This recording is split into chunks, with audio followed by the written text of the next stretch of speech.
June 3rd Planning Commission special meeting to order. It is 6:30 p.m. Let's stand for the Pledge of Allegiance. I pledge allegiance to the flag of the United States of America and to the republic for which it stands, one nation, under God, indivisible, with liberty and justice for all. Do a microphone check. Hello. No. Roll call of PC members. Yes. Grattan, Here. Merchant here, Peltonen here, Trumbull, Here. Sherman, Here. Revant, absent, Milnick. Absent, excuse me. They're both excused absences, yeah. Set or adjust the meeting agenda. Does anybody have any changes they'd like to make? I did not. No. Can I have a motion to accept the agenda as written? So move. Second, Second, Trumbull. Call from not available. all in favor? Aye. Aye. Any opposed? Okay, the motion That was just Bernie. He was unmuted, but he's good now. Okay. Declaration of conflict of interest pertinent to agenda items. Anybody? None. Okay.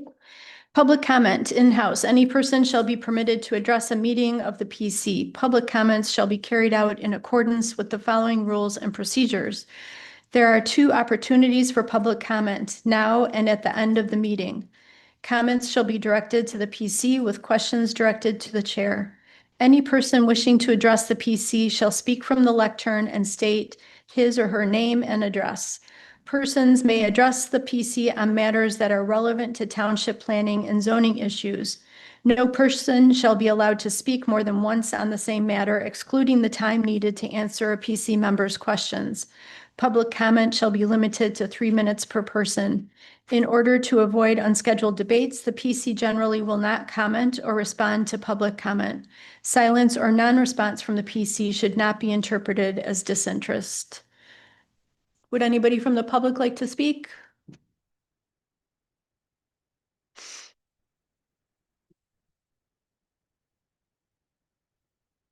I would. That's me. Ready? Mhm. I'm speaking regarding the STR survey. STRs take away Let me the have your property. name? I'm so sorry. That's okay. Slopesma, 9693 Miami Beach Road. Okay, go ahead, sorry. Regarding STR survey. STRs take away the property rights of us who purchased homes in an R1 district, believing that commercial rental businesses would not be there. Zoning should protect our property rights, but now STRs are taking our rights away. Most of our homes are our lifetime savings. We purchased in a residential district to peacefully live through our retirement years. Cannot afford to move due to the noise, trespassing, litter, traffic, speeding, and all the crap STRs are bringing into our neighborhoods. STRs are hurting our property values. No one wants to live near an STR. Specific questions. Question 5 is pointless. Again, just this past spring, a district court judge ruled again that STRs are prohibited in this township. Questions 10 and 42. The results of both questions are going to be confounded. I will answer that STR hotel businesses should be allowed in commercial zones, but not residential. Others might interpret restrictions to mean number of renters, not zoning areas. The STR owners will add your 1 and 2 choices and say, hey, look, the results support STRs, so allow them in residential zoning. There's your mixed result. Surveys should be constructed equivalent to a designed experiment in industry. Do not allow for these statistical confounded results like we had in the 2018 Event Barn survey. Questions number 11 through 16, you omitted protecting the property rights of residents, the problems of excessive noise, light pollution, littering, trespassing, speeding, neighborhood overcrowding, and investors coming into our neighborhoods to exploit area and natural resources for their personal gain. Also missing decreased property sale values when buyers know that commercial STR renters are close by. Who wants to live next to an unlicensed hotel? Question 17 says, quote, protect property rights of STR owners. Hey, running a prohibited business is not a property right. Questions 29 through 38, STR regulations. This township fails to enforce our current STR prohibition. How will you enforce 10 new proposed rules? About enforcement. Already this April, STR renters are shooting fireworks late at night. The Magic Party bus came down the road to load up and unload a bunch of drunk renters.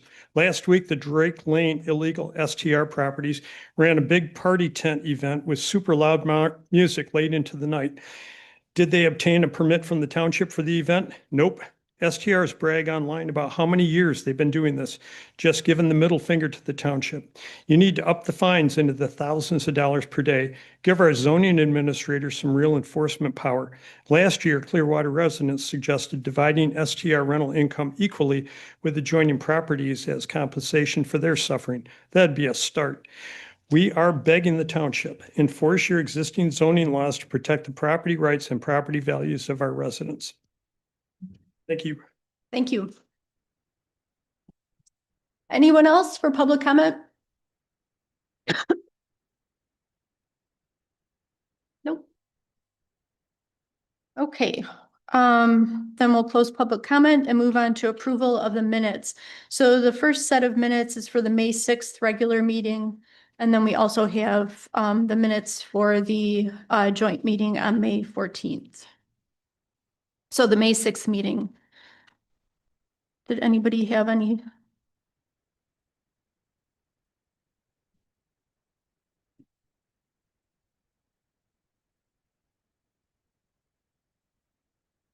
Okay, I had something on, it's page 7 of our packet. I believe it's page 5 of the minutes.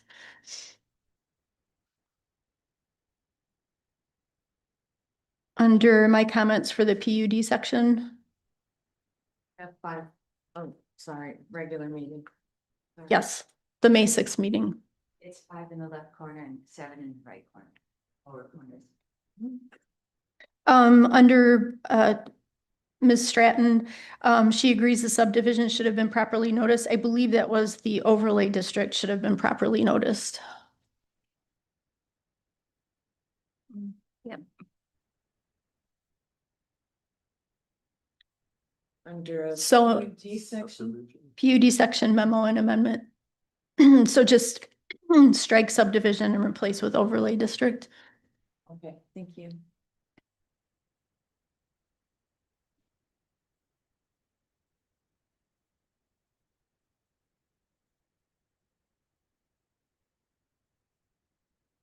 I didn't have anything Nothing. on the first one. Good. You're good? Okay, can I have a motion to accept the minutes for the May 6th regular meeting with the amendment or the change as noted? I make a motion to accept with the change as noted merchant. Second, Second, Trumbull. all in favor? Aye. Aye. Any opposed? Okay. So the May 6th minutes are accepted. And now we move on to the May 14th joint meeting.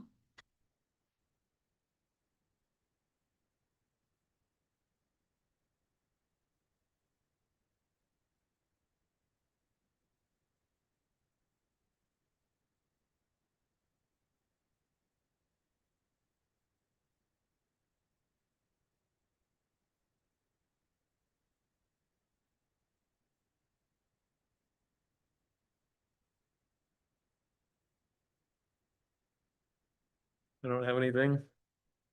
I don't either. Nope. I was absent from the meeting. That's true. Yeah, I didn't have anything either. Okay, then can I have a motion to accept the minutes for the May 14th joint meeting as written? I'll make a motion to approve it as written. Second, Second merchant. all in favor? Aye. Aye. Any opposed? Okay. All right. Correspondence. We received Correspondence from Kim Magnus regarding bundle one, from, excuse me, Mrs. Zenas regarding the STR survey, and Mr. Chada regarding the short-term rental survey. And we will be responding to some of those when we, questions when we go through the survey one last time here. Okay, reports. Oh, It's Chada, C-H-A-D-A, C-H-A-D-H-A. HA. Can I have the zoning administrator's report?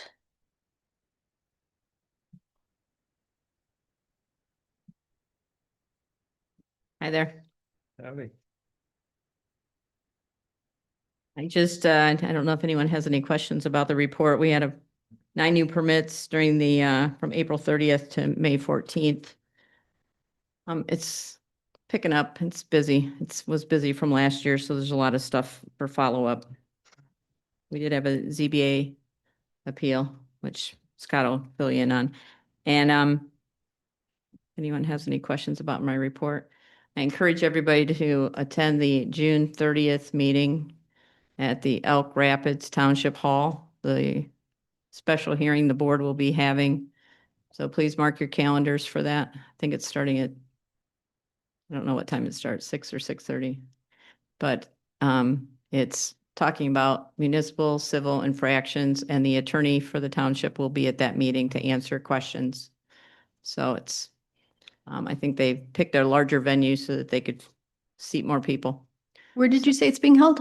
Elk Rapids Township, 6 p.m. on June 30th. Okay. I encourage everybody to get there. I have a lot of complaints coming in. I mean, I had 8 on Monday.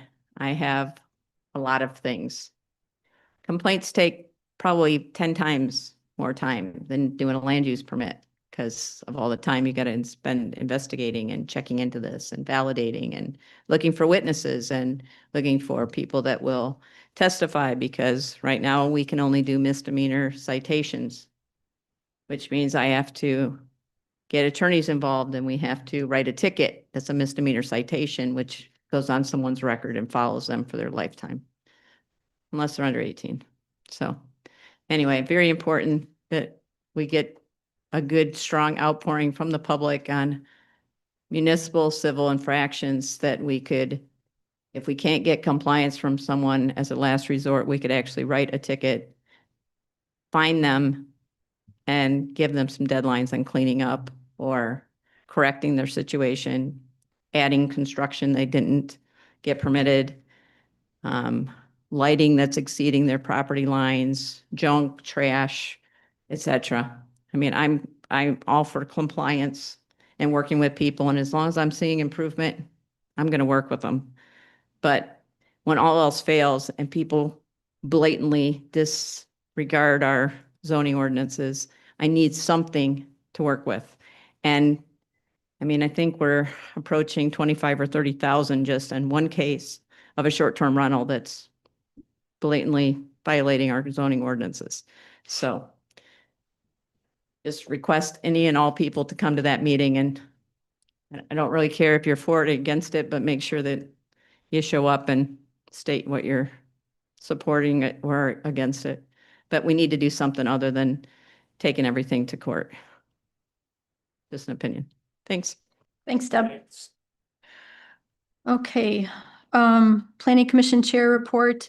I attended a meeting on Monday. It was a discussion about data centers in Northern Michigan. It was hosted by the Northern Michigan Chamber Alliance about the impacts, the benefits, and the risks. And also, there was some good information about what an ordinance might look like with regard to data centers. We do not have a township board representative at the meeting, so we will move on to the ZBA representative, Scott.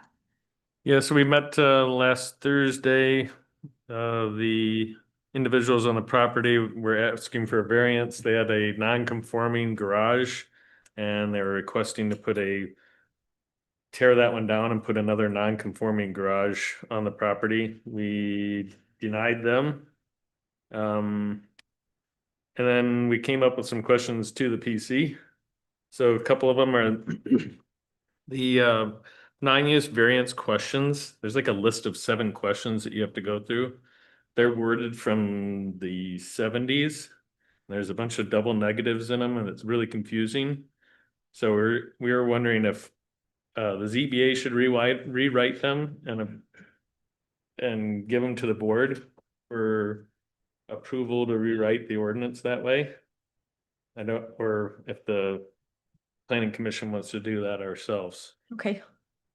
I'll have to ask and see how that works. Yeah, I don't, Oh, yeah, So the ZBA is going to have a meeting at the end of June to approve the minutes and to discuss those zoning ordinances and to see if they want to make any recommendations to the planning commission, who then would have a hearing on that ordinance, on those ordinance changes, who would then make a recommendation to the board. So the ZBA is going to review those questions. I think most of the people on the ZBA have gone through some training, so we've got some really good knowledge there. yeah. And a lot newer information. So if we could, but the ZBA can make those recommendations. You can bring it to the ZBA and say, or from the ZBA to the PC and say, here, this is what we're recommending. So whenever it works into the schedule, into a bundle or whatever, the planning commission can review it and see if they agree and would like to pursue that. And then we'd schedule a hearing and then it would go just like we do any other amendment. Okay, Okay? great.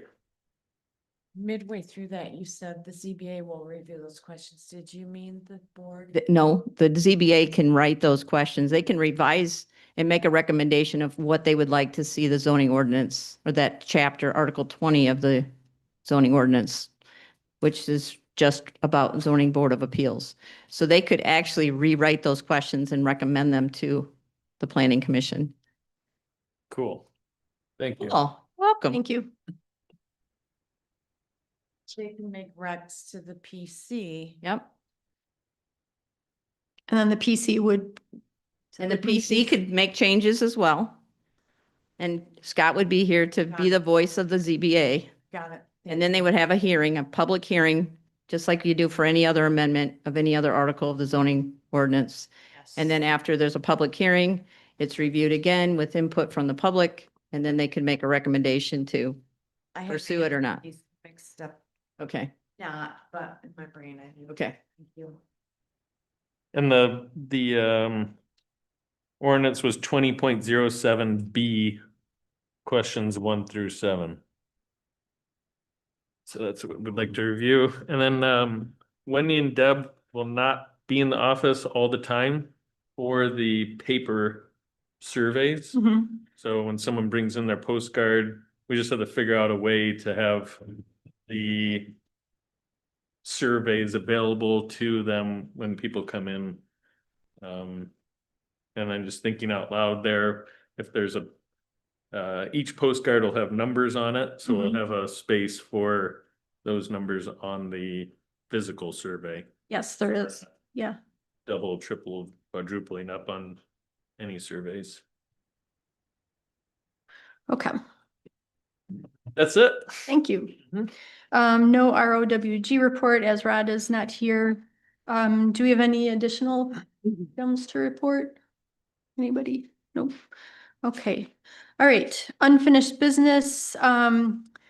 This is ZA 2026-03, repeal and replacement of Article 7, planned unit development, amendments to Article 8, condominium development, amendments to Article 12, site plan review, amendments to Article 13, special land uses, amendments to Article 19, administration, amendments to Article 2, definitions.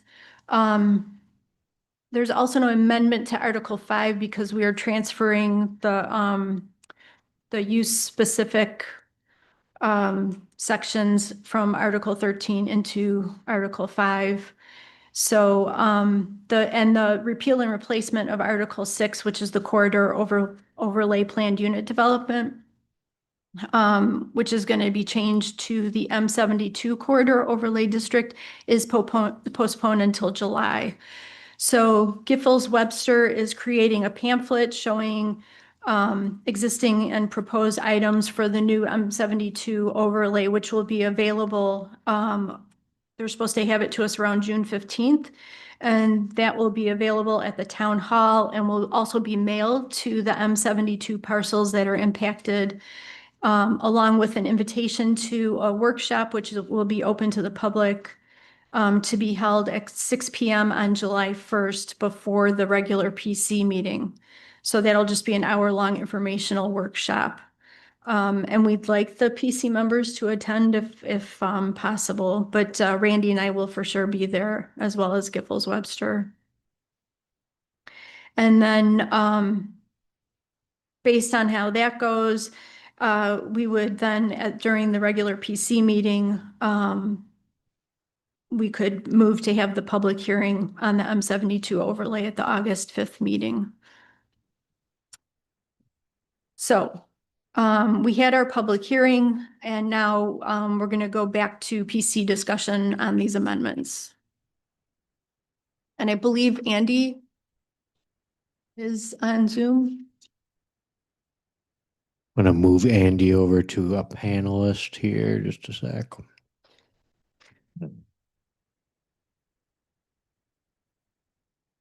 And Andy, you can unmute now if you're ready. Yep. Hello, Planning Commission and everybody.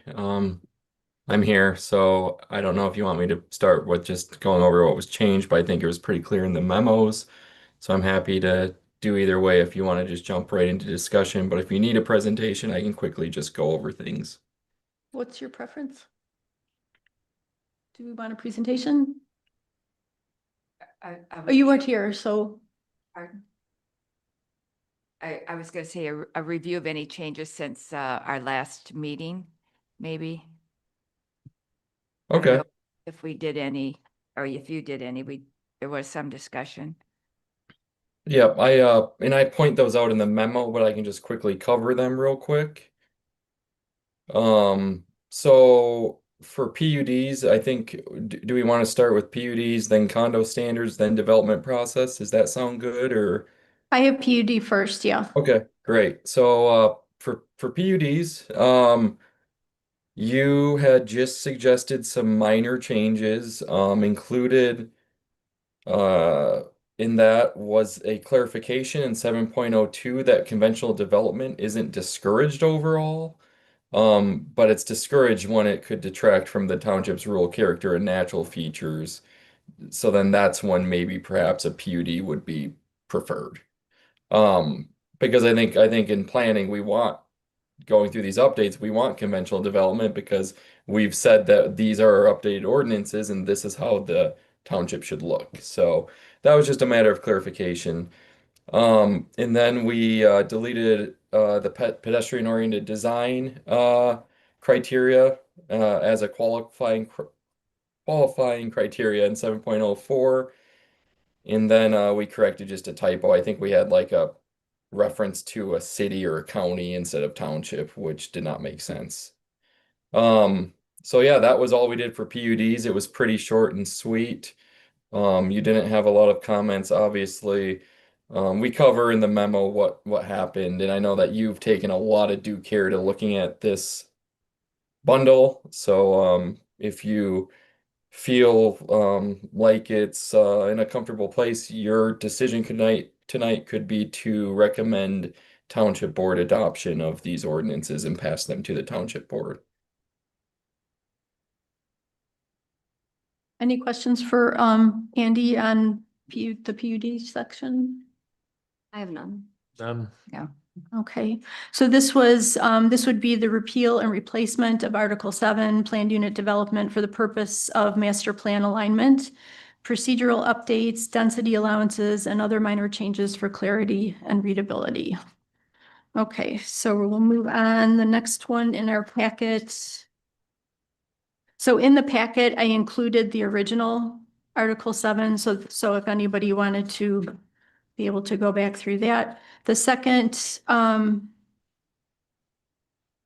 is the condo development regulations. Yeah, I can quickly cover that. So actually, I don't know if I need to quickly cover it because you did not suggest any changes. So this is the same exact language as last meeting. Um, and same thing goes, you could move to recommend township board adoption of the amendment. Okay. And the amendments to Article 8, condo development regulations is to provide for residential cluster development option to encourage open space preservation, update requirements, including landscaping, and then again, minor changes for clarity and readability. Any questions for Andy on the condo development regulations?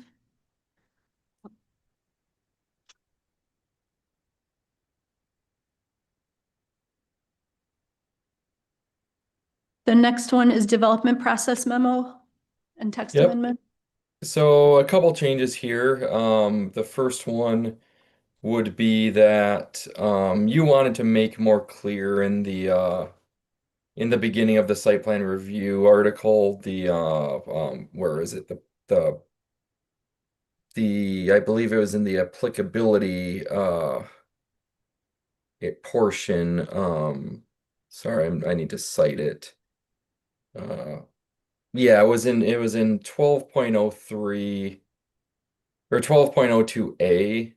We made clear that there was that 1,200 square foot threshold for accessory uses in buildings, which are the zoning administrator's authority. So we just wanted to make clear there that we didn't have conflicting language and that we were kind of extra clear that those are the zoning administrator's authority. We then deleted text in 13.414 that refers to the requesting of a continuation of a special use permit and the technical details around a security or a performance guarantee. We discussed this. It's not good practice to have special land uses not run with the land if there are no changes. But even if there's changes of ownership, they can pick that up and run with the special land use that's been approved. Um, so yeah, we're just kind of putting that more in the property owner's responsibility so that also that the zoning administrator doesn't need to be tracking every special land use change of ownership around and requesting them for a request of continuation and doing all sorts of administrative stuff. It just seems pretty straightforward to just let them run with the special use permit as permitted. And then lastly, we did have there was some recommendation that we just take care of the use specific standards of bed and breakfasts, sexually oriented businesses, major home occupations, and commercial campgrounds, and take those and put them into Article 5 instead of burying them within the special land use sections. That because you want these standards to apply to any said use, whether it's a special land use or not. So it should not be buried in the special land use section. So we did that accordingly. And I believe that was it out of the requested amendments. Any questions on this one? None. So this one affects a number. We've got Article 5, the relocation of use-specific details such as home occupations, B&Bs, from Article 13 to Article 5. We are keeping the existing text for now from Article 13, and then Article 5 will be amended with updates that have been suggested from the public at the last meeting when we get to that part of the zoning ordinance. And then we have amendments to Article 12 to improve site plan review process, clarify approval details, minor changes to improve readability and clarity. Amendment to Article 13, special land use, delete redundant language, clarify approval details, minor changes for clarity and readability. And then Article 19, administration, clarify land use permit process. And Article 2, amend definitions to accompany the preceding amendments. And in those last 13, 19, and 2, we're not making any changes now. We're just reviewing them and putting, Well, 13, 19, and 2, we have made changes. Yeah, Um, not since last meeting though. Not since the last meeting, no. But is that what you're asking? yes. So 13, we've deleted redundant language and we've clarified the approval details. Yeah, and like we said, we just put the And we moved- SKU specific stuff into 5. Right. Yeah. Okay. This was what I had mentioned before on the, like, Article 19 administration, the review of the land use permit by the zoning administrator. And if she can explain to me the difference between property address and existing or proposed driveways, which would be the entrance address for the business, I believe.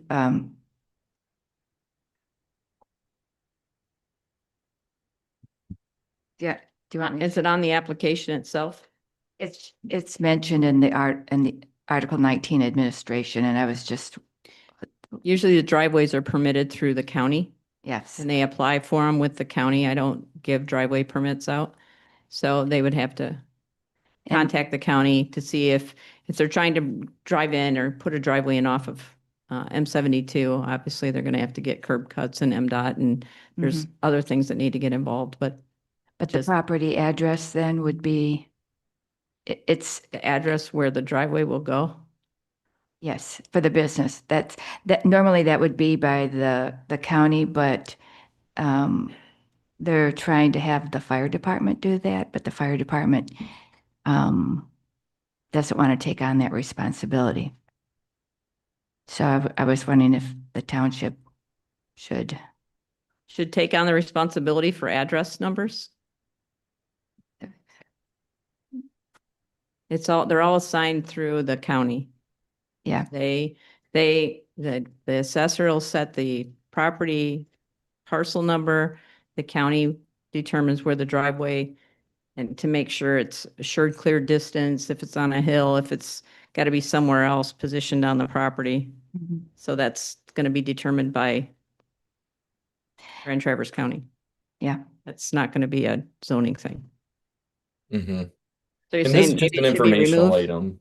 Yeah, this is just an item to include in the application. It's not saying the zoning administrator is approving the address. It's more the zoning administrator is looking and seeing that the address is listed on the application.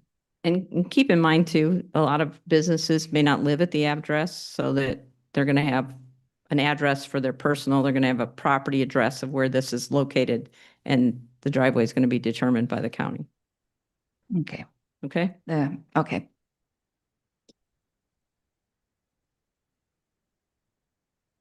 It says that the Grand Traverse County Equalization / GIS Department is responsible for assigning addresses. Correct. Yes, they are, but that is what they're trying to transfer to the fire department. And the fire department doesn't want to take it on, so I'm just, curious. Okay, well, we can keep looking into that. But did Deb answer your question then? Yes, Okay. yes. Anything else?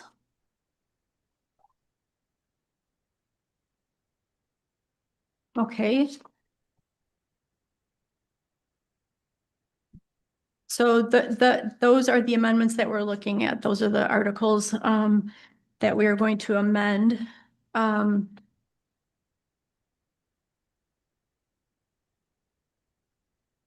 Are we ready to have a motion? Is everybody comfortable? I'm comfortable with everything but making the motion. I can make the motion. Okay. Somebody help me. I can't remember if I go through the findings of fact first or not. Kim, what do you say? I think after. After? Make the motion and you say that. Okay. All right. Based on specific findings and conclusions discussed pursuant to Article 21 of the Whitewater Township zoning ordinance, the Whitewater Township Planning Commission recommends that the Whitewater Township Board act to approve repeal and replacement of Article 7, planned unit development, amend Article 8, condominium development, amend Article 12, site plan review, amend Article 13, special land uses, amend Article 19, administration, amend Article 2, definitions, amend Article 5, supplemental development standards.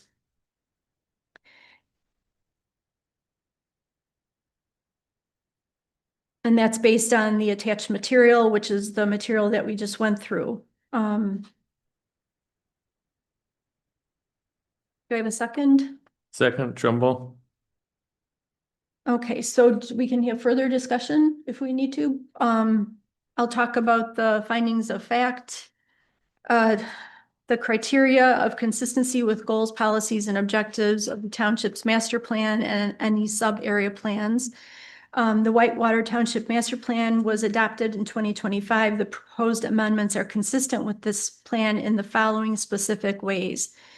PUD section amendment Article 7, page 73 of the master plan identifies preserving Whitewater Township's rural character as planning principle number 2, and specifically identifies, Kate, I have a copy of this for you, the need to create an improved PUD zoning district. This consideration is similarly identified in Goal 2A, page 81 of the master plan, and is further discussed in the land use strategy and implementation chapter, pages 94 through 95, and in the required zoning plan, page 106. For Article 8, condominium development regulations, in a similar manner to PUD provisions above, the need for updates to the condominium development regulations is discussed in the master plan on page 94. For Article 5, 12, 13, and 19 development process, the master plan addresses the need to encourage economic opportunities. The master plan links this principle to MEDC's RRC program and the specific need for clear zoning regulations and a predictable, efficient development review process, page 75. And Goal 4A on page 86. When regulations and procedures are unclear or vague, impediments to economic opportunities are evident. Criteria B, consistency with the basic intent and purpose of the zoning ordinance. The purpose of the Whitewater Township zoning ordinance are described in section 1.02. The proposed amendments are consistent with all 8 purposes. Specifically, the updates to PUD and condominium development provisions directly help encourage the use of the township's lands and resources in accordance with their character and adaptability. These updates also similarly support the purpose of protecting fish and wildlife resources, water quality, scenic and aesthetic qualities, and historical and recreational values. Further, the purpose of promoting the township's economic progress and protecting and enhancing its property values is supported by the proposed updates to the development process related provisions. These updates add clarity to development standards and review procedures, which help avoid arbitrary and inconsistent decision-making. E, the conditions that have changed since the zoning ordinance was adopted or there was an error in the zoning ordinance that justifies the amendment. While there have been about 90 zoning amendments since the zoning ordinance's original adoption in the 1970s, some provisions have been in place for decades. Many conditions have changed, including the evolution of best land use practices for planned unit developments and the general increase in growth pressures across the region.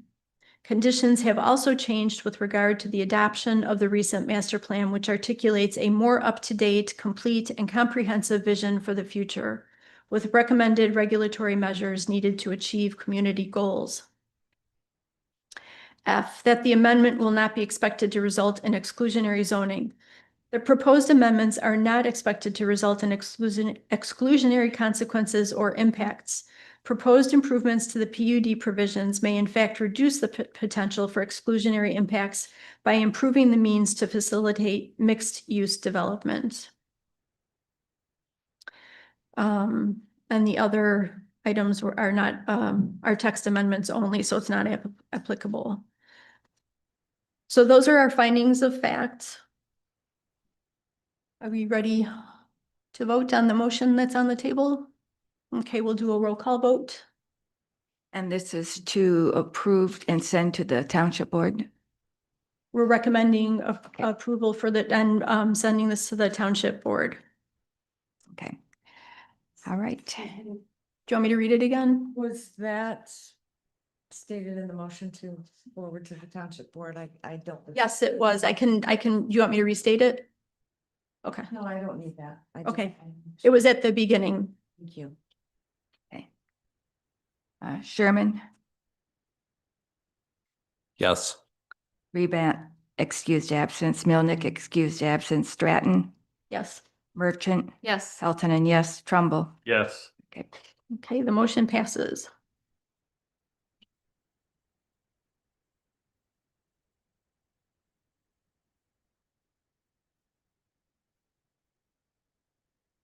Okay, the winery and cidery ordinance, I just wanted to give an update on that. I sent it to Ryan Coffey, who works with the MSU Extension. He is a right to farm specialist and land use specialist, and he's reviewed it, and I've sent out a copy to all of you. And then Giffords Webster is going to rewrite the ordinance for the July meeting. And it's been sent to the township attorney, but we haven't received his legal review as of yet. Any questions about that? Just spelling, Coffey is Coffey. Ryan, Ryan. thank you. Okay, then we will move on to the review of the short-term rental survey questions, draft number 4. So we received in the correspondence from Mr. Chada. He mentioned in question 5 that short-term rentals are generally defined as privately owned businesses, properties, and grounds such as those listed on Airbnb and VRBO for guests. And we have a typo in here. It says for guests to use for 30 days or less. The state actually defines it as less than 30 days. So Bernie, Yep. are you there? So question 5, we need to change the wording on that, for guests to use for less than 30 days. So thank you to Mr. Chada for catching that. I'm just going through to catch the stuff that came through from the correspondence. Mr.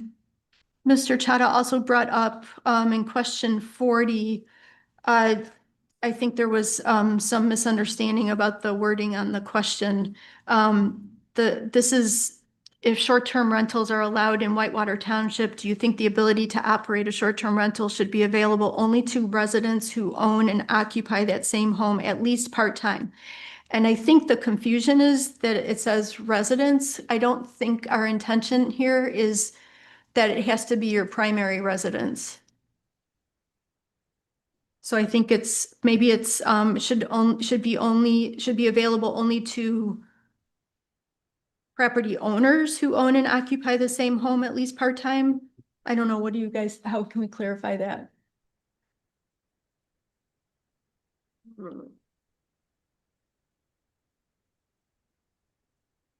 I'm not certain. Is there another question where it would be the ability to operate a short-term rental available only to residents who own and occupy the same home, 6 months or more of the year? I'm not sure because there is a distinguish between tourist homes and I think Well, part-time. we're not to that level quite in terms of detail. Okay. So I think what we're asking here is, should they be restricted to owner occupied? And it says residents, and I think that's the confusion, is that it makes it sound like you have to be a resident of Whitewater Township. I think you just have to own the property. It doesn't have to be your primary resident. Yeah, I see. Yeah. Yeah, Changing residents to property owners. property owners. Do you think the ability to operate a short rental? Yeah, because residents would mean voters. Just even just Regis- changing it to individuals. Because you're gonna say property owner. Only to individuals who own and occupy that Yeah. same home at least part-time. Yeah, because otherwise you're saying should be available to property owners who own. You know what I Okay, mean? It's too many, yeah, to many individuals who properties. own and occupy the same home at least part-time. Because then you say to owners that only use a home. I think that's clear. Okay, so question 40 would read, if short-term rentals are allowed in Whitewater Township, do you think the ability to operate a short-term rental should be available only to individuals who own and occupy that same home at least part-time? Or should the right to have a short-term rental be extended to owners that only use the home as a short-term rental? Yes. Yes. Okay, Who own or occupied residence. Right now. So it is only changing the word residence to individuals. yeah, But then what's number one? Short-term rentals should be Yeah, restricted number to two, to owner occupied, and number two is short-term rentals.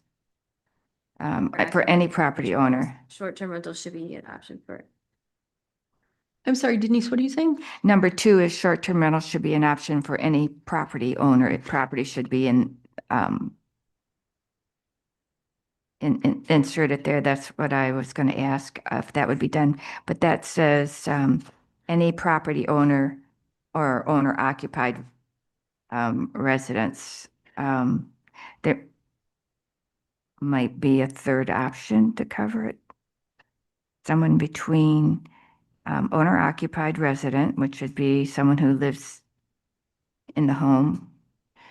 Part-time or full-time? Well, part-time might be an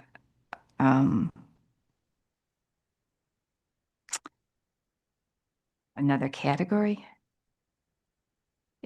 That's actually what I was going to bring up. What defines part-time? I mean, if I was an investor that wanted to have a STR and I want to invest in a home and I stay in it for a night and I say, I've stayed here. Yeah, I just don't know. I think you clarified the question, but I don't know what defines part-time. Yeah. I don't know that what use the question is if you don't have a definition of part-time. I mean, what's, Because what are we trying to establish from this question? That do we think that people want residents to live in, to only be able to do them if they live in the home? So like, should we be asking more? I just had it in my head. I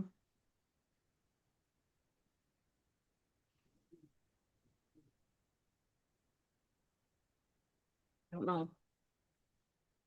Yeah. Yeah, was the question designed to say like a full-time resident? Is that what it's asking for? Like, is that where they're paying taxes over 6 months? No, I don't think so. I think it was just trying to, Is the question that it has to be their primary residence? no. Is that what we're trying to figure out? well, that's my Well, question. Because You can't really say, it's either your primary or it's not. And if it's Right. not, you can use it as much as or little as you want. Right, So how do you? this question asks about something that's an arbitrary and undefined thing. If you are renting your home as a short-term rental, by definition, you're part-time. And then there'd be a rule that you got to stay in your house at least sometime. Like that, it just. You can't enforce that. No. You can't enforce that you're using it part-time. I just think the question is regarding something that I don't think is Forcible. enforceable, and I don't even think it's something. I don't think it's helpful because you're trying to define something that isn't definable by a question. I mean, if Okay. you were saying you have to be a residence, that would be an enforceable thing, and you could. Yeah, you if you're could saying, quantify a resident. Okay, we can issue a short-term rental permit for your home because you've established residency. But anybody would say, I would say, yeah, I'm part-time. I'm up here part-time. Is that the criteria? so do we want to get rid of the question altogether? I just don't, I think it's I don't think we're confusing. gaining anything from it. No. At Okay, this point. I think, yeah, And I think like the details of that would come further down the road if this is the route we go, but. Unless that, and I don't think this is what we want to do, is to demand that you have to be a resident to do that. That's not what we want to do, don't right? think so either. I don't think so. That's not my opinion. But if that came up, I don't remember that coming up, but I don't think that's what we're trying to get at. I think it was just I think it was the idea of, it goes along with 41, where you have investment entities purchasing a house just strictly for, Sure. So is For 41 rentals. clear? Can we just get what we want with 41 and some? right? Bernie, can you shed some light on number 40, what that question is trying to determine? I think that was one that was added by the PC.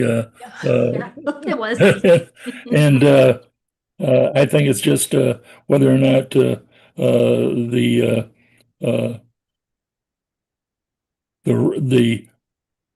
property owner, the resident who owns and occupies the same home at least part-time, or someone, the right to have a short-term rental should be extended to owners that only use the home as a short-term rental.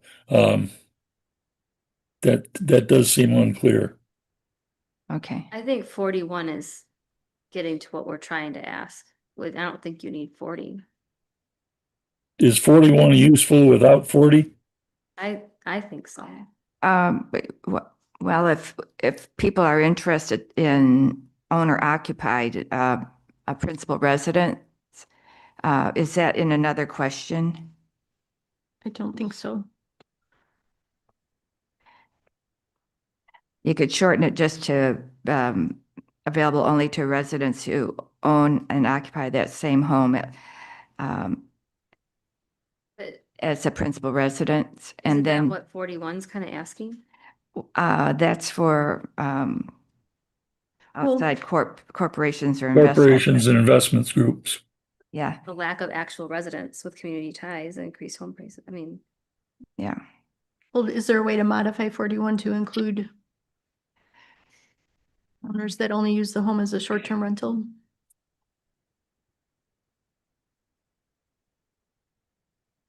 It could be number 40 could be a straight yes or no question. And change it to primary residence? Is that what you're saying? yeah, available only to only to residents who own the home as their primary residence. Yes or no? Because then you can go on to number 41 is some tourist areas, homes are purchased by outside corporations or investment entities. So it gives a quick yes or no on one of the most easiest questions, I would think. And you want primary residence? I'm not sure yet. Do you have something in mind when you say at least part-time? I think that is the wording that you folks came up with. Okay.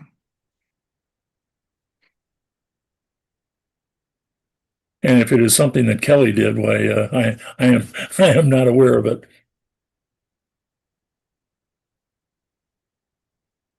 If we're asking about primary residency, it's a pretty blunt question for the survey. Yeah, it's a yes or no and move on. yes or no, but you still have to have the unsure, undecided. Yeah, well, they could do that too. Yes, no, undecided. Okay, so we want to change 40 so that it says if short-term rentals are allowed in Whitewater Township, do you think the ability to operate a short-term rental should be available only to Residents who property is their primary residence? to individuals? Individuals claiming primary residence, Claiming, yeah, is that right? yeah. File their residential exemption. There you go. Tax break. Who have filed, say that again, their It's PRE. PRAC? Their primary residential exemption form. That would be what defines if you're getting 100% PRE'd and you're getting a tax break. But keep in mind, we have people that if they want to apply for a special use and live in their home and have a bed and breakfast, it's a process through this planning commission. They just have to apply for it. So, and I'm not aware that we have any active ones going on right now. I know we had one in the past, but I don't think it's active as a bed and breakfast.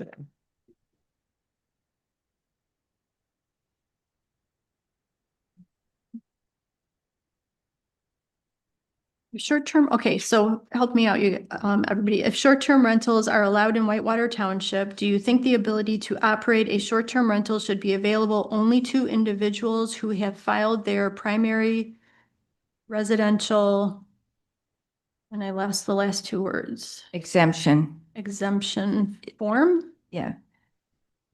I don't know. People gonna know what that means? What? You don't know what it means? I That said, seems The general confusing. public gonna know what that means. That seems confusing. You think that's too confusing? Yeah. Can't we just say, to, individuals or residents, who, claim that that their home is a primary residence? Yeah. Okay, That's just clear for the general. who public. claim The home is their primary residence. their home. Because otherwise, I think, talking about the form and everything, you're gonna get a lot of folks that are undecided or not knowing what it is. Yeah. Okay, so number 40 will be if short-term rentals are allowed in Whitewater Township, do you think the ability to operate a short-term rental should be available only to individuals or residents who claim their home as a primary residence? So Yes or then no? we're gonna get rid of who own and occupy that same home at least part-time. Or should the right to have a short-term rental be extended to owners that only use the home as a short-term rental? Do we want to strike that as well? You can- Okay. And you just put yes, no, and undecided. Okay. Do you want the follow-up question on 42 then? Yes. Because they may have that thought as serious, or the Okay. people who say no on 41, they would, on 40, they would go to 41 and then could answer. Yeah. I agree. Okay. Okay, so 41 stays as is. All right, and then on 45, we added if short-term rentals are allowed, do you think there should be a minimum distance between one short-term rental and another to avoid a concentration of such units in a small area? And this was in response to concerns about clustering. Mhm. Yes. Okay. And 44, the word, it was changed to, say Whitewater Township instead of, I think it was the township. Yeah, Yeah. thank you. And Renee, I think that was a request from you to Kelly. Right. Yep. Do we have any other changes we want to make?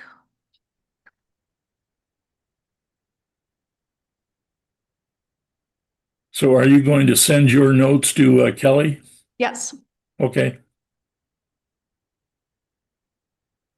So we've got the change to number 5 on the definition to less than 30 days. We've got the change to 40. That whole thing. What was at the township board meeting that they had some thoughts on it, and they said that we can make the changes? Yeah, they were fine. They were fine. We discussed, like, the clustering question came up then as well, and they said that they were fine with us moving forward with it as long as we all agreed. Okay. Okay. So with these changes, are we ready to make a motion to move forward with the survey? Yes. Oh, Yes. Yes. Okay, can I have a motion? Someone want to make it? And this is draft 4. I'll make a motion to approve the survey with the amendments to draft 4.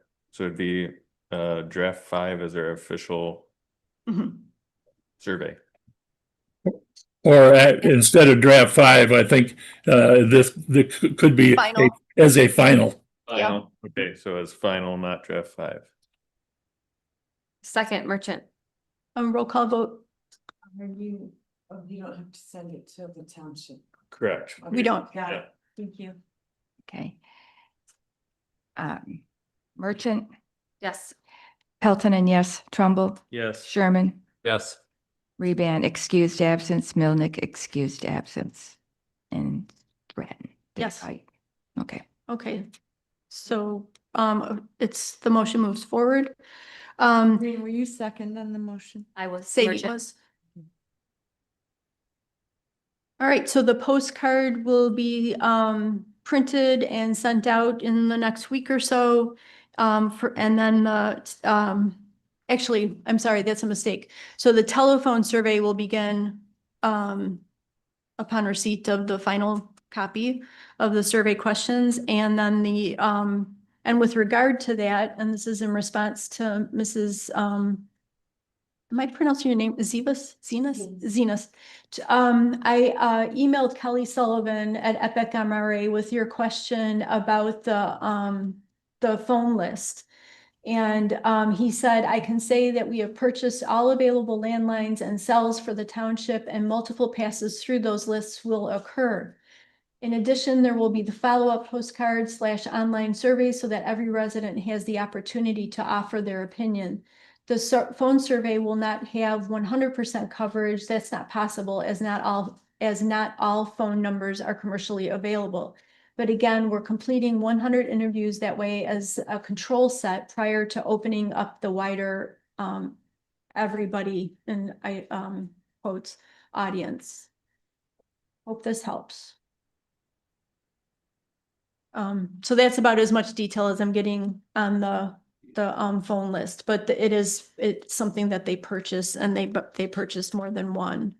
Bernie, do you have anything you want to add about that? We have phone lists statewide that we use. We have a registered voter file, and we use other sources as well, depending on the area where we're doing a survey. Statewide, we generally just use the voter registration file that are matched against phone numbers, both cell phone and landline. And lately, our cell phone content of surveys is usually 60% or more, and in some of our surveys lately, it's been 70 to 80%. Now, one other thing that I wanted to mention is that the online survey, Kelly will be programming it so those areas where there are question skips, the people taking the survey will not be seeing the questions that will be skipped. If you are to have a skip, they will not see the ones that were skipped. Whereas those who get a paper survey, they will be. I don't think there's any way that they will not be seeing the questions that will be skipped. It will say "go to" for the paper survey. Right. I did have a question, and I don't know if it's too late. On your paper survey, when the caller starts out, it says, "Hello, this is a name from Epic MRA, a Lansing-based survey research firm. We are conducting a random survey with township residents." You don't identify it as Whitewater Township on that. Is that something they're going to kind of put in? We can, but we're only going to be, our breakout will only identify those that are within the boundaries of Whitewater Township. But I mean, if you want Whitewater Township added, we can certainly do that. I think for the cell phone or the landline caller, that would be important, that you identify the township, and that I think the paper copy has the township phone survey at the top. But I don't. This is not. Oh, this isn't. This won't be the hard copy. This is the script for the phone survey. Yes. So Okay. some of this information will not be included on the paper copy. There will be an introduction, but obviously it will not have the reference is made to a phone survey, it will be references to the online survey or the paper copy. And I think Kelly already has that worked out. That was my thought was if I got a call and someone says we are conducting a random survey with township residents, I don't know, I would like a little bit more of a identification of the township.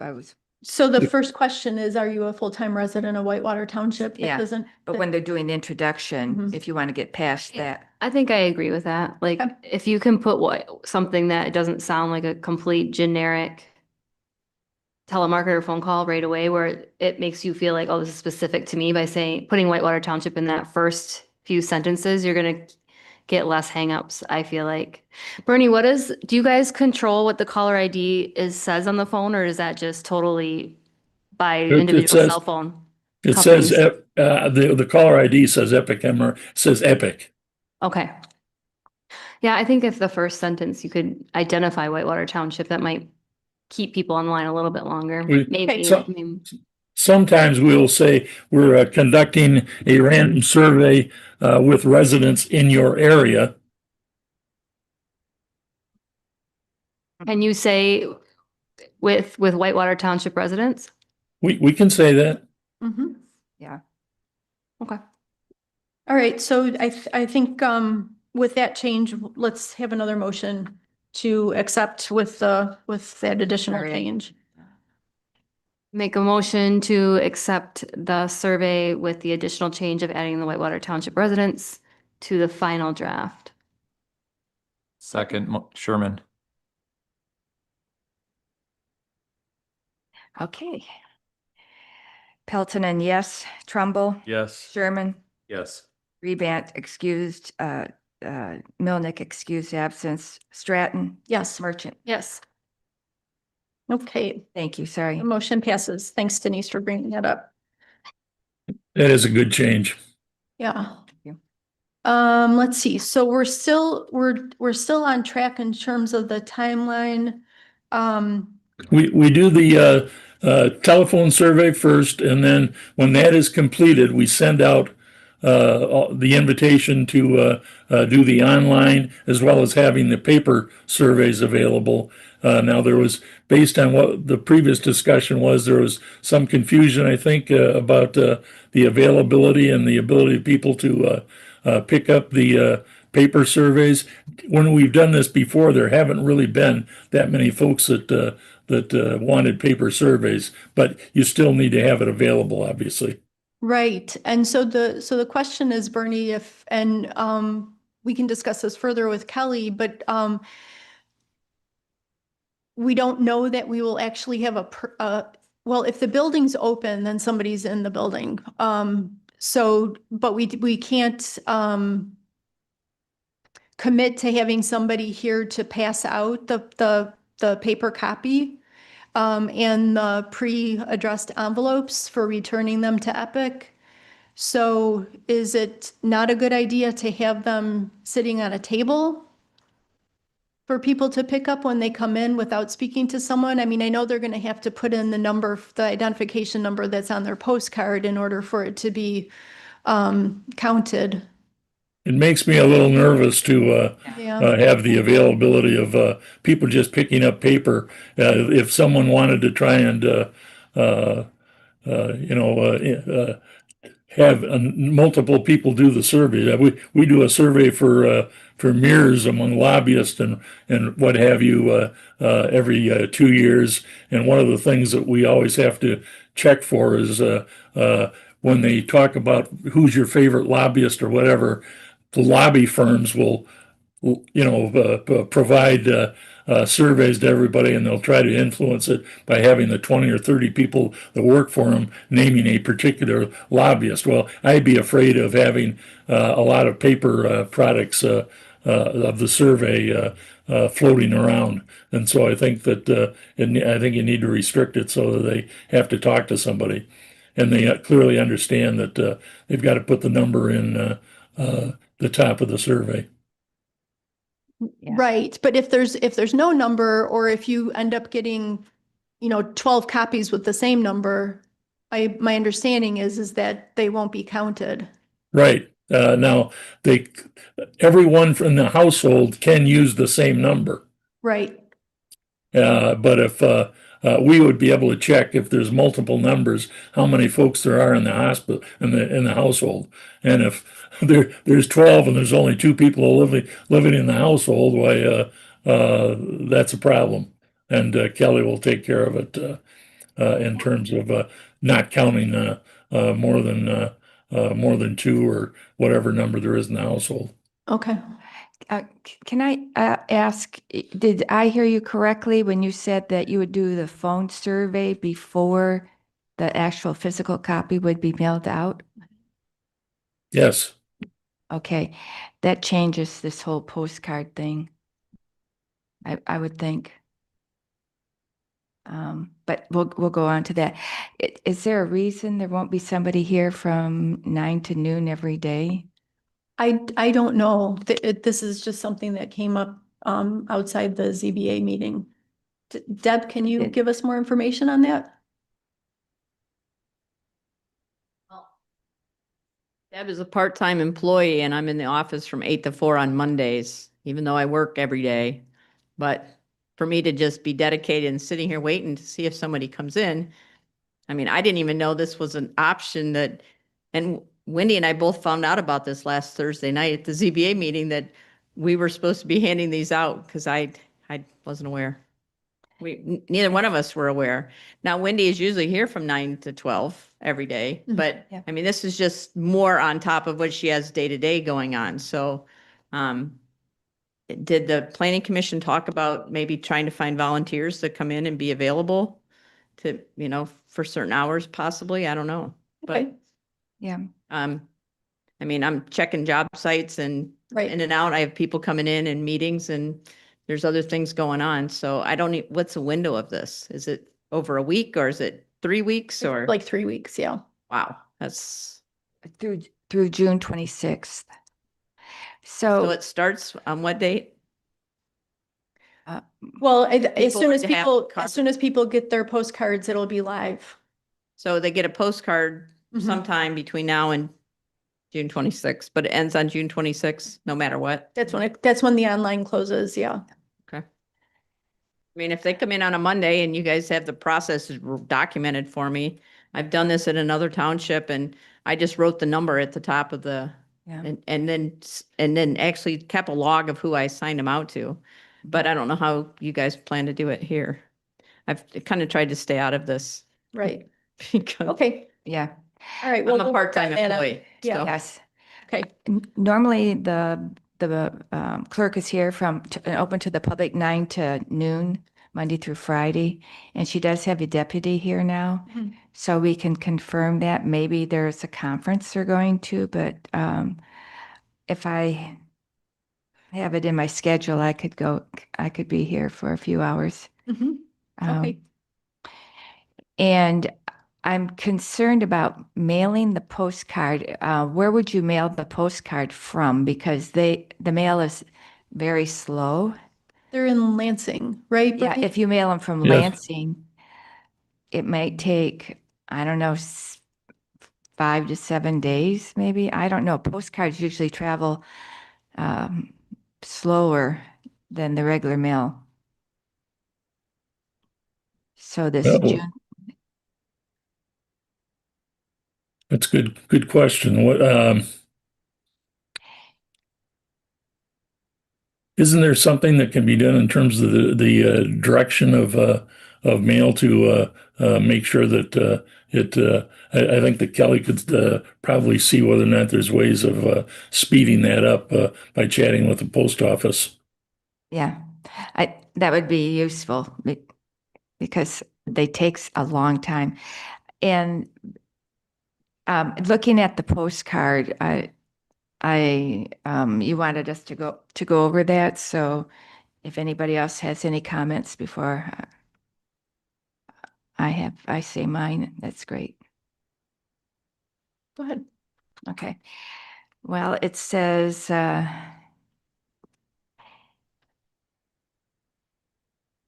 It's the second paragraph, it has, please note that each adult resident in the household may use the same 4-digit number. And then in the fifth paragraph, it says, to maintain survey integrity, we respectfully request that only one survey be completed per adult resident in the household. So I think that's conflicting information. I don't know if I'm reading it wrong, but it looks like we say anyone, more than one person, more than one adult can answer, and then we only want one person to do it in the No, household. No, Yeah. I don't think that's what it's saying.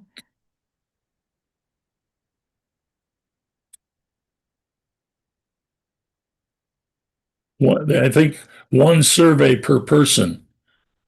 It's saying that they're gonna use the same number, but it's only one per person. One survey per person in the household. Okay, so the way it's and that's why I was wondering, request that only one survey be completed per adult resident in the household. That's confusing to me. Or one survey be completed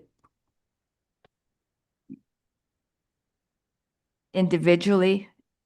What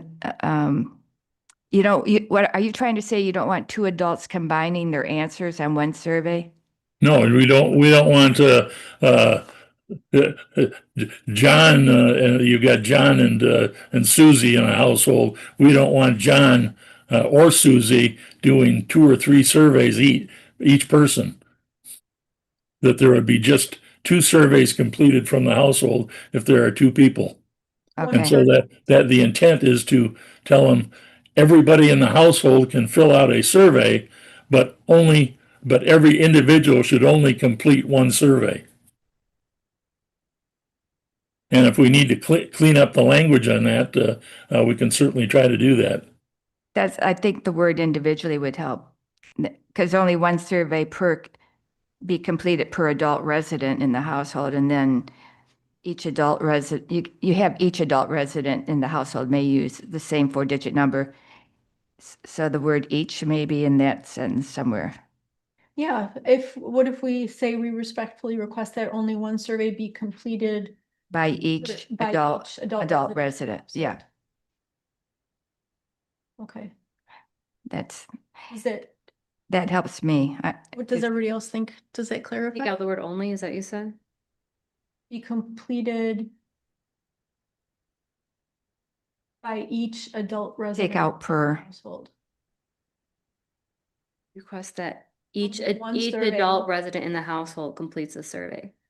Yeah, so only one survey be completed by each adult resident in the household. Yes. So instead of per, by each. Request that only one survey. I think the only one thing is confusing because it sounds like you should only have one survey from that home. So I think we ask that each adult in the home we respectfully request that each adult in the home completes a survey. Completes only one survey. Only one. Complete Okay. only one survey. We respectfully request that each adult in the home completes only one survey. Yeah. Yeah, that gets it, I think. Maybe that line up top where it talks about the 4-digit number, it comes down to that part. Each household is assigned one 4-digit number to use or something. So would you move that sentence up underneath the other one? Please note that each adult resident in the household may use the same 4-digit number. To maintain survey integrity, we respectfully request that only one survey be completed by Each adult each adult resident in the household. So you want to move, please note that each adult resident in the household may use the same 4-digit number down to where we talk about. I think so. I think Adult in that the should just go house. together. Completes only Yeah, I one think survey. the other one should be moved up. Because each adult residence can use the same 4-digit number, then go on to say to maintain integrity. Maybe Complete please note only- that each household is assigned the same, is, please One note that- number. Yeah, is assigned one 4-digit number and then to maintain surveyor integrity. Okay, Instead of saying like each adult again, like, please note that each household is assigned one 4-digit number. To maintain survey integrity, we respectfully request that each adult in the home complete only one survey. okay. Put that together. Does it still say that everyone in the household use the same number? Yes. Yes. Yeah. Okay, We're okay, just moving that sentence down. Moving the one sentence up. okay. We're leaving the, single identification number where that sentence where it is, and then moving up the maintain survey integrity sentence. I think that works. Okay. I have one request. Bernie, is there any way that we can take that? I think that we should have the whole website there that you can type in, but next to that, can we form a QR code that takes you directly there? I mean, you can make those in 2 seconds. seconds for people to scan the postcard and it opens up the website instead of people having to type in the HTTPS And they're free. and they're free to generate.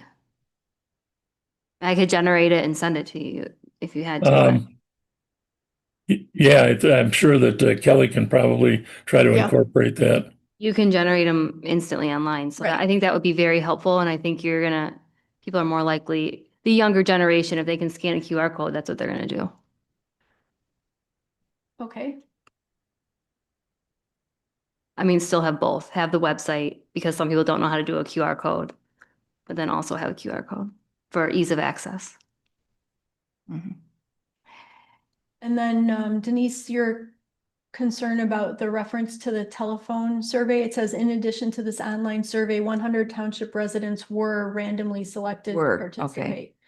So, and it's letting them know that if they desire, they can also take the online survey. Okay, thank you. The verb were. Okay, and then the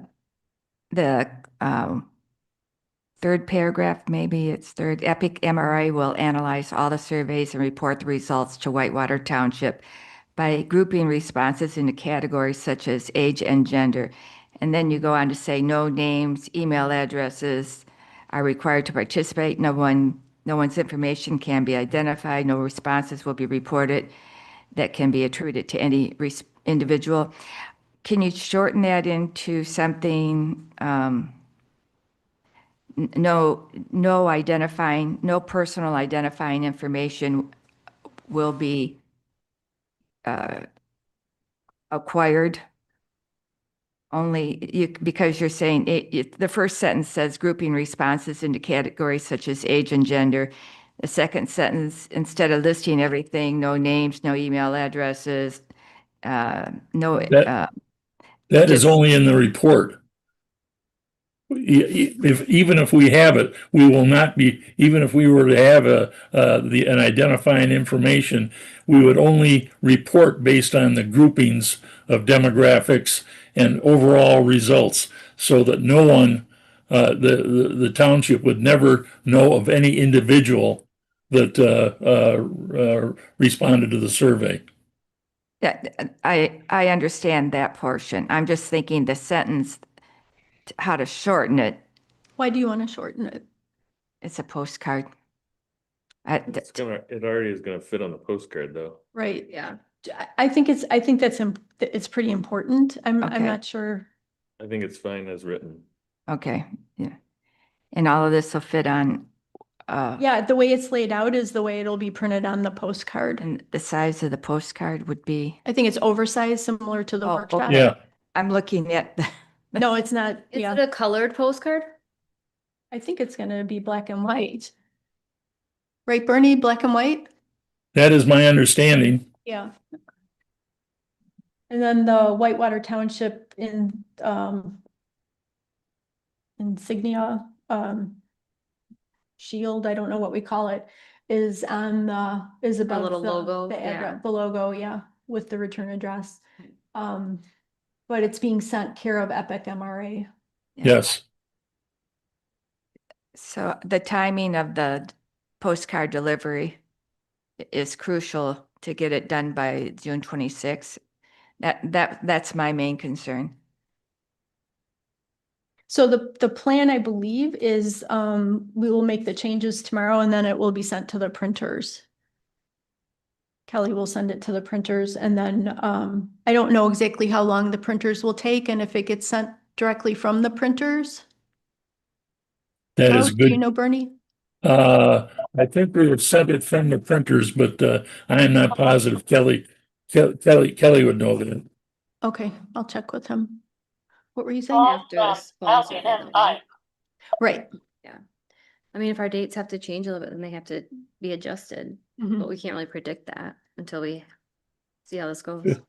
If I there think is if a there's- potential delay in terms of the post office, does it make sense to extend the June 26th date so that everyone will have the 3 weeks to respond? Without getting into the 4th of July? Well, I don't, that's kind of where you're going. Yeah, Maybe 3 weeks from ship date. The date in which it was stamped at the post office, 3 weeks from that date. Postmark, Yeah. thank you. 3 weeks. It's gonna get to people in a matter of that amount of time. And I think with a bulk mail like that, I think it goes directly to and off. So the problem is, I don't know that we can know that before this gets printed. So,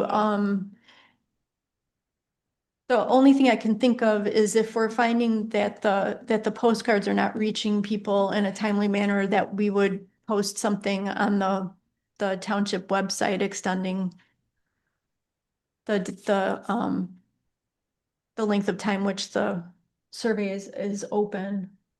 Now, isn't there a game plan for doing a second communication, second mailing? Or is it just one? For the postcards? this is the second one for the survey. This is the second survey. No, a second mailing for the mail or the online survey. Is there any second communication planned? No, not that I know of. It was just the Okay. postcard. Okay. Do you typically do more than one? Where we are doing emails to people, we Oh. do more than one. Right. But in terms of a mailing, you're probably right that I don't believe we have done that. But More these than don't, one. they're doing the phone survey first, Mhm. which will start when? The phone survey, they're ready to go. He's already actually, I mean, we're gonna make some Given changes it. to it. And then Once the changes are done, it will be immediately sent to the phone bank and they'll start calling it. Mhm. what's the estimate of timing that will take? The 100 sample, that should only take a few days. Okay, I think we've got 2 weeks built in to the schedule. and then after that closes, then they get postmarked and sent. Is that what I understand? Yeah, we're gonna be past. Mhm. Okay, so we're gonna be into July, but Mhm. Okay. okay. All right, I'll talk to Kelly again about, I know he extended it to June 26th. I think we're gonna have to extend it again. So I'll talk to him about that tomorrow. I would Yes, think he is much more involved in the execution of this Right. survey. Right, okay. So you will decide, Reen, the extended date. You can decide. Yeah, I need to talk to him again about my understanding was that there wasn't gonna be overlap between the phone survey and the mailing of the postcard, in order to not create any confusion. Yes. So, if that's the case, and I don't think he quoted me a few days for completion of the phone survey. I think he was thinking it was going to be more like a week or so, which is kind of cutting into that time to get the postcards out and get the survey completed. So we'll discuss the deadline again Okay. tomorrow. And who's doing the paper survey? So he's gonna send us a link so that we can print out hard copies. Okay. So we'll be printing those out, and then they've already shipped addressed envelopes that people would take along with their hard copy of the survey. So they would be mailing that in themselves. We wouldn't be touching it once the survey's been completed. Okay. All right. Okay. Who's paying that postage? Are they stamped? They're not stamped. Mm-mm. Okay. So anything else about this? I have a question, Reen. Out of curiosity for the minutes, is there a motion to approve the content for the postcard or no? No. All right. So let's see. I'm just checking my planning, my timeline here.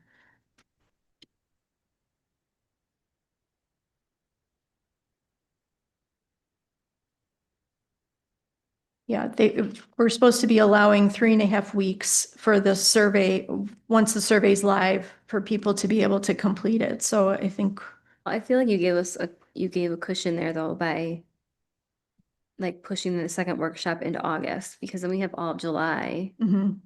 And yeah, I think it still looks okay. Your timeline. Yeah,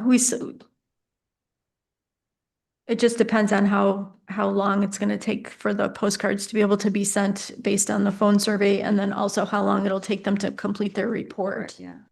Well, That's kind of out of our hands. yeah, I think Kelly's gonna have a really good idea as to how long those Long, yeah. take. yeah, okay. Yeah, Kelly should know.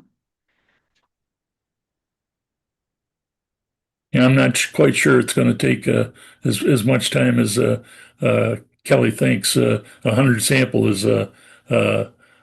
certainly not like doing a 300 or 400 sample in terms of getting it done. Right. Okay. Well, I think he just wants to make sure that we have time to get it done. But mhm. my guess is it may not take quite as long as he was expecting. Okay. Okay. All right. Any more questions for Bernie? All right. Thank you so much. Thank you. Thank you. You're very, very welcome, and it has been a pleasure working with you on this. Hopefully, we'll come back with the results. Well, on something like this issue, I am not sure that it will come back with everything that is as much in terms of what you are hoping for as you may expect. It's a controversial issue just based on what people are saying that are coming before you. So The only thing we're hoping for is a good response yes, in terms of numbers. So I'm otherwise, sure we'll get that. yeah. All right. Thank you so much. You're very welcome. Take care. Thank Yeah, you. You thank too. you. Okay. Any new business? It's 8 o'clock. Yeah.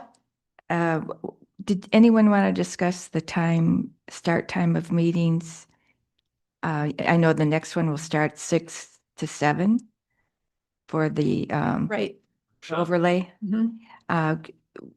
Because I don't know how many, are we going to get a new bundle? The new bundle, Deb, do you remember? Deb, Yes. yeah, I don't have your email in front of me. We were talking about a potential new bundle. Was that not till September? Hold on. All right, we looked at bundle 1 was going to be June 3rd, review those 3 items with edits from Giffords Webster. June 15th, we're going to have a pamphlet compiled showing existing and proposed items for the new M72 overlay from Giffords Webster. Prepare a letter for mailing to M72 parcels impacted with a pamphlet. 32 parcels identified, invite to a workshop at some point. There's 4 parcels that are in the COPUD district, Axe, Renee's Quilting, Ginnup's and Heights Machinery. July 1st, working session, PC special meeting, 6 to 7. Review the wineries rewrite by Giffords Webster. Anticipate hearing in September if significant changes are made. Discuss M72 overlay workshop at regular meeting in July. Get a motion to have a hearing for August for the M72 overlay, 4 COPUD parcels. Zoning amendment includes a map amendment. August 5th, possible hearing on the M72 overlay and rezoning of 4 COPUD parcels. Notices to all property owners in the overlay zone, and I can send this to you, Kay, as you're typing away there. And then September 2nd, we'd be looking at a hearing for the wineries rewrite if needed. And for a bundle 2 may start September 2. So just so you That know, we sounds had good a to meeting me. with, pardon me? I just wanted to Webster. say. Oh, Andy. confirm- Oh, Andy's still here. I Yeah. just wanted to confirm that sounds great, Deb. So Yeah. that was exactly what I had in mind. Yeah, well, I threw it together after we met. So Andy, Randy, Reen, myself, and Jill all met back on the 20th of May and tried to kind of anticipate what's coming for the next 3 to 4 months so that we could anticipate hearings and notices and also be able to fit in anything else that comes along, like a special use or an amended site plan review or something like that. Maybe classrooms for AIS or something that might come along in the next 4 months too. So, yeah, but it at least kind of gave us some timelines on what to anticipate. Do you recommend doing extra time each meeting then? Because it sounds like a lot. All it is basically just staying on track. Okay. I don't anticipate unless there's a lot of changes. I mean, it kind of comes down to, but the next bundle won't start until September. Okay. And the September meeting is on the 9th. Yes. I don't know. It's on your schedule. I have it as the 9th. It'll be out on the bulletin board. So it'd be on the Wednesday following the week after Labor Day weekend. Yeah. Okay. Okay. I know the schedule's out in the So- box in the glass. Didn't we talk about having an extra, doing the Potential bundles special. separate, Mhm. special meetings? Mhm. Yeah. Because there's no way we can do public hearings and bundles. I don't think starting a half hour early is gonna make that big of a difference. I think it's better just to separate them like our original plan Yeah. Right. I agree. when we get to that point. Once we get through Okay. into the. Because we're much more productive when our meetings aren't Yeah. 5 hours long. Okay. Okay, so a timeline or that Were you, timeline sounds nice. were you going to propose changing our meeting times in the bylaws? For next year, or if we were going to do that extra hour at the beginning just for the bundles, an hour before the regular meeting, Mhm. that was suggested. Or maybe just do a special, like for the first one, make a special meeting. It would be a special meeting because we have a time change. But we could have a special meeting on a different day as well. Yeah. Correct. I going past 10 o'clock is really late for me. All of us. It is for all of us, yeah. Yes, agreed. Anything to get around that. But anyway, that can be another discussion Okay. in the future. Okay. Our next meeting is July 1st. As Deb just said, we will we'll have a workshop. It'll be an open public workshop, basically a special meeting at 6 o'clock before our regular meeting begins at 7 regarding the M72 overlay. Anything else? We'll move on to public comment. Okay, Are you doing a motion to schedule that special meeting or it needs to be noticed right, whoever does that? right. I've had boards motions for special meetings. I've had some that do not. Okay. I think once we get close and know the date. Well, so the 6 PM meeting is a special meeting as well for July. Okay. So I would like to make a motion that we have a special meeting / workshop on the M72 overlay at 6 PM on July 1st for 1 hour beginning before our regular meeting. Second, Trumbull. All in favor? Aye. Aye. Aye. Aye. Any opposed? Okay, the motion passes. So the regular meeting is to spot Yes. at 7 PM. Yep.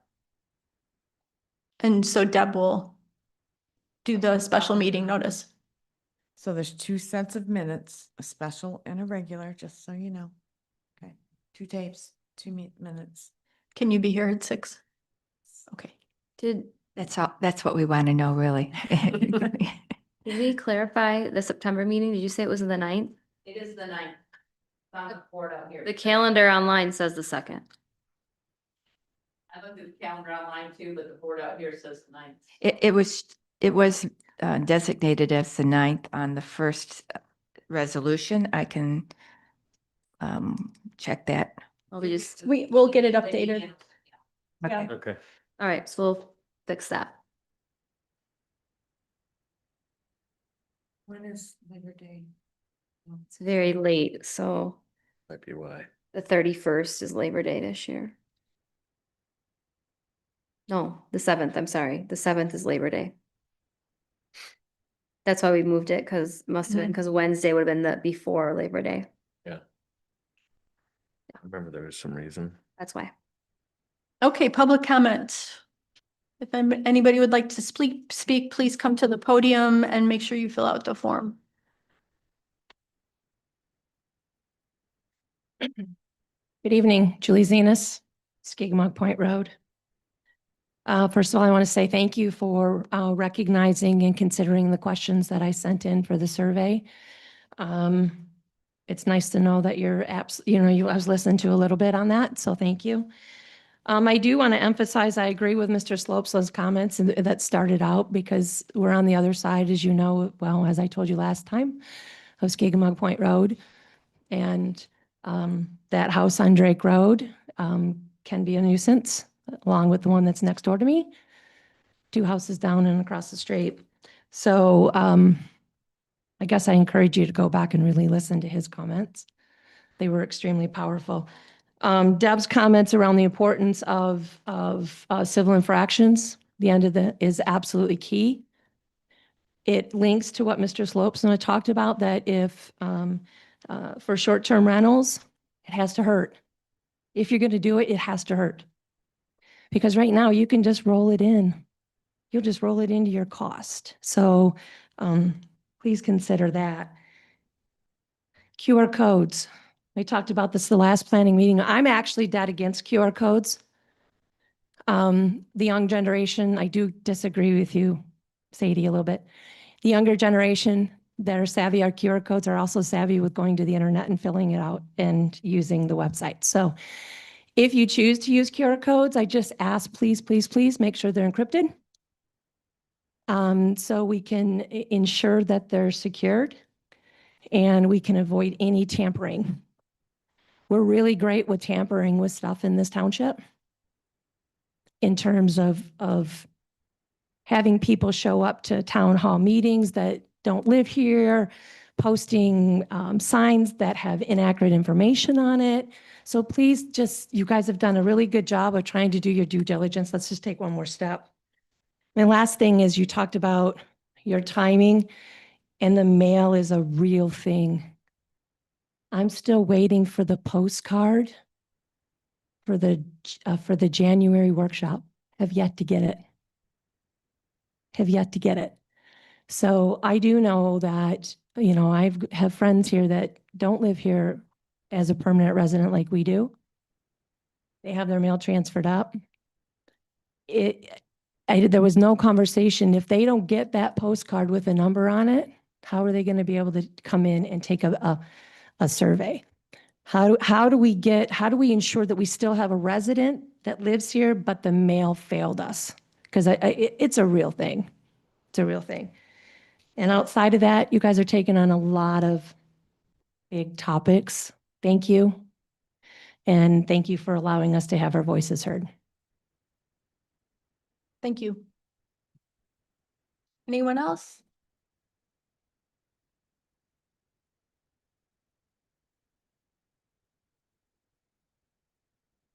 Kim Mangus, Brown Bear Lane.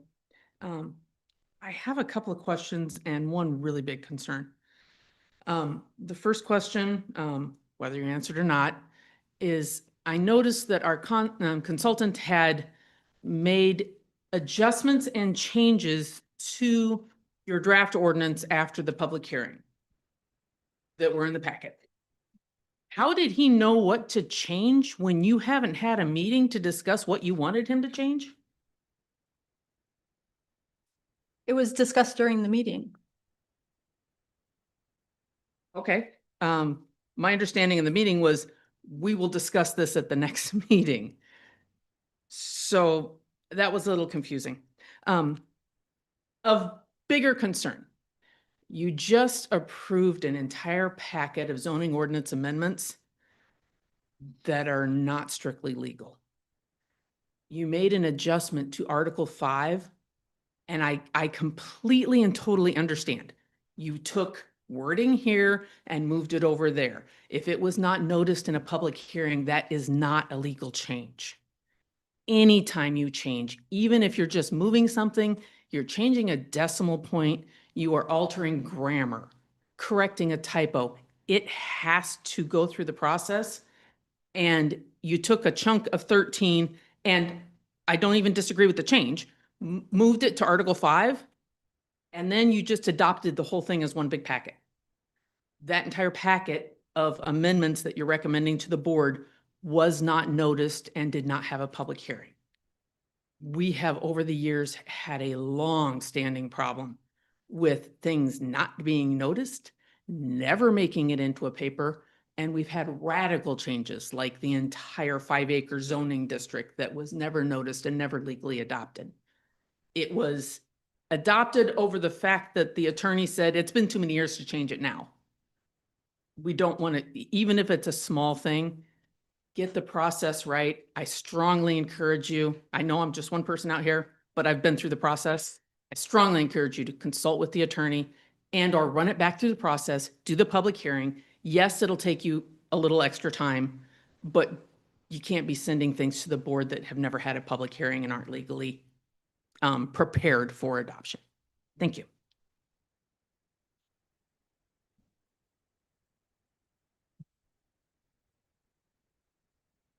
Anyone else?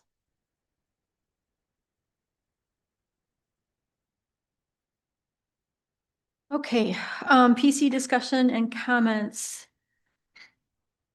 Oh, so I wanted to confirm something. I believe if you do not have your number to fill out on the survey, on the postcard, Kelly has his email as well as his phone number, so you can contact him directly and they would have a list with your number on it. So if the postcard, well, you're not gonna have the postcard to get that information, so we're gonna need to post that on the website. No. Can we have that list here, the building that the clerk would oversee? We're giving her something more. That puts the codes and the names in-house. Yeah, I think we need to keep it with Epic. We want to have as little, to do with. I Yeah. understand what you're How saying. many calls do they want to get? Well, he was comfortable putting his email and phone number on the postcard, so I think he's comfortable getting calls. We'll have to put that on the township website. Yeah, and then if somebody shows up here and they don't have their number, you guys can direct them to. To That- contact Kelly. We don't have control over that. Plus, you don't want to know whose number is whose. Make a sign like, you can call this to get your number and here's your survey. Or you could have one generic number in a house that they could give out. That's like other. Hmm. No, No. no. No. Yeah. What was the comment about the sign, Deb? Put a sign on the door? Yeah, that has his information on it. Okay, Either on the door or If, the, if somebody comes in the building and they're looking for that, just have a sign up there with his name and email on it that Okay. that's who they would contact. Just make a sign and stick it on the Yep. bulletin board. okay. Excuse me, Reen, did she say Kelly or County? It's Kelly, Kelly, Kelly, Sullivan. So, thank you. Yeah.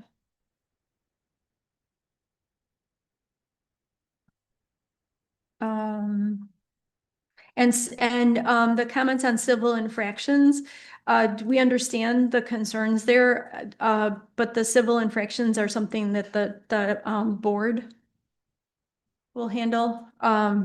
And we will definitely be, part of the discussion, in terms of how they work with the short-term rentals.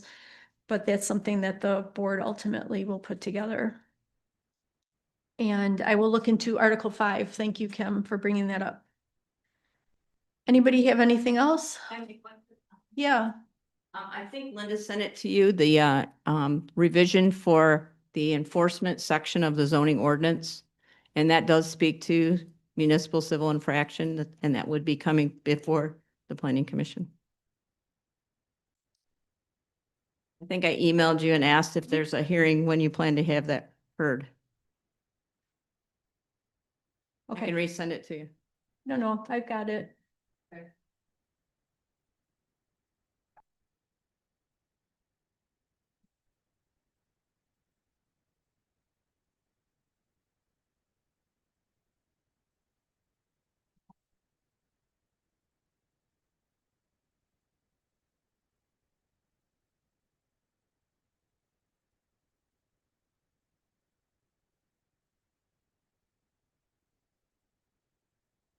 Okay. Continuing education, Scott, Sadie and I have completed the Citizen Planner, course. And, there are a number of online courses available through the MSU extension as well as MTA. And so, please feel free to look into those. If there is a cost associated, we can discuss that with, based on our budget for education and, to get you reimbursed. Does anybody have anything else? 8:22. Can I have a motion to adjourn? I make a motion to adjourn. Sadie. Second Pelton. Pelton and second. Second Peltonen. All in favor? Aye. Any opposed? Right. 8:22 or 3? 8:23.